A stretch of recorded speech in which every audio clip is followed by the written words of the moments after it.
My nerves were indescribable as I and two friends to assist me prepped for my first DMT trip. The feeling of slowly climbing the hill of a roller coaster sat deep within my gut.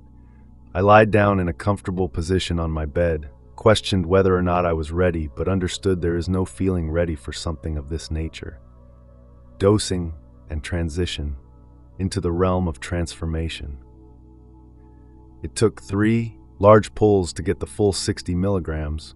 We vaporized the DMT via an oil burner rigged to a bong, but I could hardly sit up for the third inhale. I was taken surprisingly quickly and intensely. I could only compare the initial feeling of drifting off to sleep unwillingly, minus feeling tired, while simultaneously blossoming like a time-lapse video of a flower. There was no choice but to close my eyes and let it have me. My being felt glitchy, as if my existence was being twisted and contorted. It was alarming, and I recall thinking, "Oh dear, I should not have done this. I most certainly have broken everything." My alarmed feelings dissipate slightly as my vision is filled with a seemingly incomprehensible sight. A large, circular, ever-changing mandala-type shape emerges. It begins to grow, like roots of a tree crawling into fractals. It grew larger and moved more chaotically, while I heard distinct, fuzzy, crackling chatter. The air began to feel like it no longer surrounded me. It felt entirely foreign in my lungs and so very distant. It felt mechanical to breathe, and this made me nervous. I grew overwhelmed by the sight before me, as it all transformed very fast and clearly. I could feel strong resistance on my part, but crystal clear thoughts in my head. I was bewildered by how sober I felt, despite what I was witnessing. I began to feel constricted and claustrophobic, while the indescribable mandala-like thing grew larger and larger. It was encompassing my being.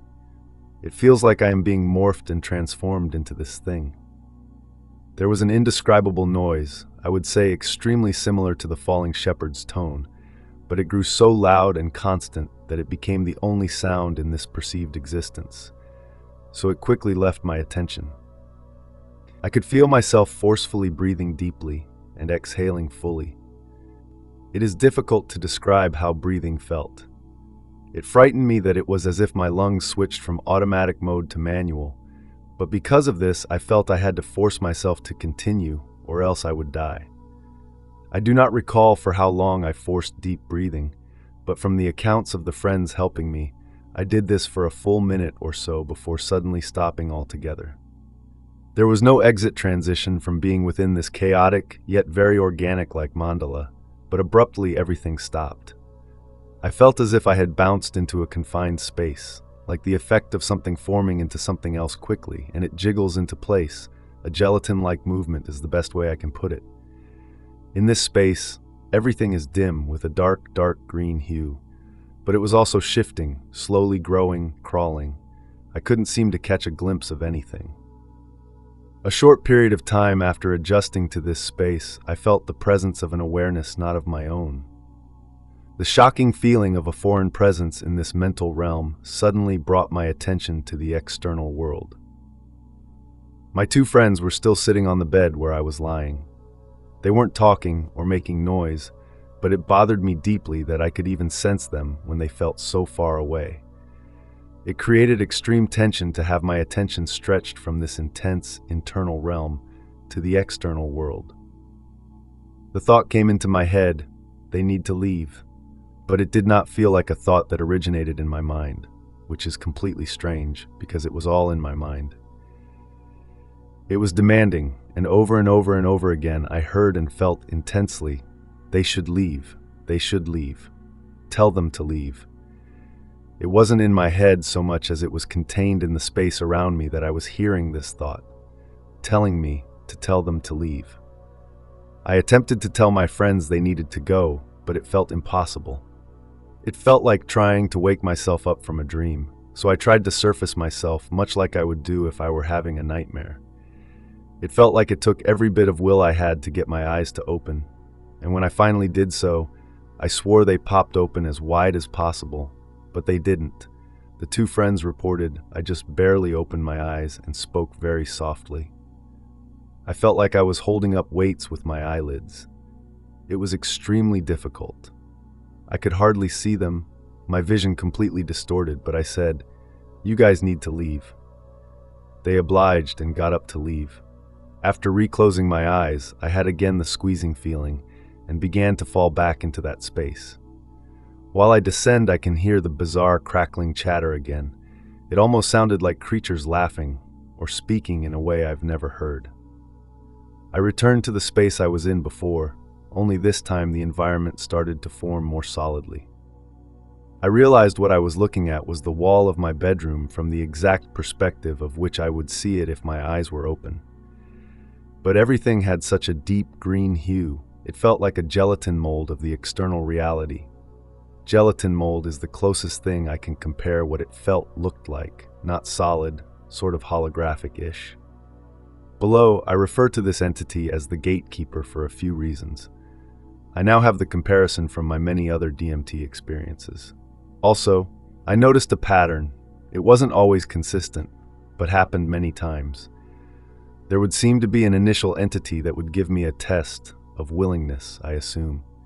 If I could calm myself down enough to give in to what the gatekeeper entities wanted me to do, then I would break through to a different realm where a more interactive experience would occur. The arrival of the gatekeeper. From behind me, this seamlessly soaked, shiny gold, lanky, but beyond graceful cat-like human creature saunters out in front of me. I can still see her form and elegance so clearly, more graceful and confident than anything I've ever seen and felt. I have used DMT about 8 times now, and I've noticed that while in these realms what I see and hear is strongly feeling-based. There is no language or communication.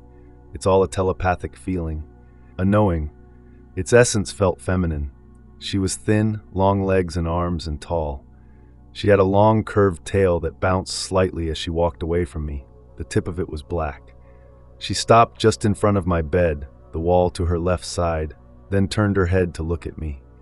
I say cat-like because she had cat-like facial features with some black markings or stripes. I was in such disbelief that I was seeing this creature while feeling sound-minded. She turned her head slowly and smiled, but not in a happy or humored way. It felt like the kind of smile that would occur if an adult version of myself was across from and looking at my 6-year-old self. The feeling of seeing yourself, but it's not you. And there's a feeling of admiration and acknowledgement of the younger self's naive nature, her innocence. The way she looked at me made me feel like she knew me the way I knew myself, but somehow she knew me more deeply. The test of the gatekeeper. Now she looked away, tilted her head down slightly, bent her knees halfway down, leaned forward, then in a ritualistic way raised her back arm up and her front arm out. As she did this, a glass-like sphere formed between her spread-out hands. She turned to face me briefly. It felt like she was watching my reaction, like she knew I would understand what was happening. She faced back towards the sphere and began slowly compressing this orb with her hands, and everything in my view began to shrink into it. The entire room shrunk into this sphere. It looked like those 360 landscape panorama photos that are in the shape of a sphere.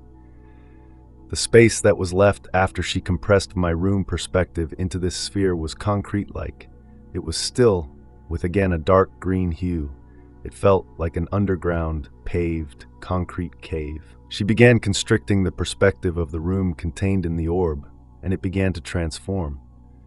At first shrinking inward, but the parts that disappeared inwards emerged contorted from the outer sides of the orb. I felt an understanding that I can't explain.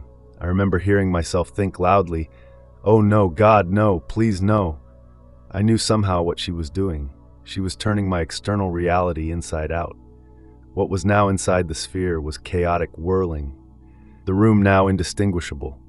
I could hardly catch a glance, but it was geometric in some ways, an organic movement swirling, dancing together. This is when she directed me, not physically with words, but a thought and feeling that did not come from myself. She was saying, "You can do it. You need to do it." I remember harshly resisting and trying to look away because, despite the vagueness, I understood what she was telling me to do. She wanted me to give into the process, to allow myself to be compressed like the orb, be turned inside out like the rest of my reality. I was extremely fearful at this point.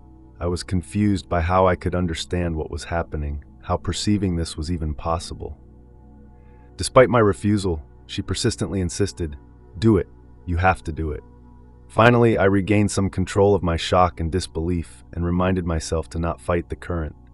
I looked into the sphere, not with my eyes, but with intention.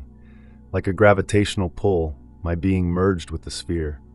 My awareness of myself as an entity disintegrated completely. I was nothing and everything at the same time. It is so difficult to explain this part, but I could feel reality churning inside out in an infinite way, swirling, shifting, transforming, as if my point of awareness was floating down through each layer that comprises reality. The deeper down I went, the more terrified I became. It felt like what the process of dying would be like, the spirit slipping out of the body, never to return. I had fallen into eternity, and I couldn't find the courage to let myself be consumed by it. Out of sheer horror, I forced my eyes open. The room was hardly distinguishable since I was still tripping fairly hard. It took a while for my essence and awareness to return to my body, and for a brief moment I felt like I had amnesia. But as I came down more quickly, I began processing what had happened. After telling and acting out what happened to my friends, even trying to draw this entity I encountered, I immediately went to my computer to write down every detail I could remember.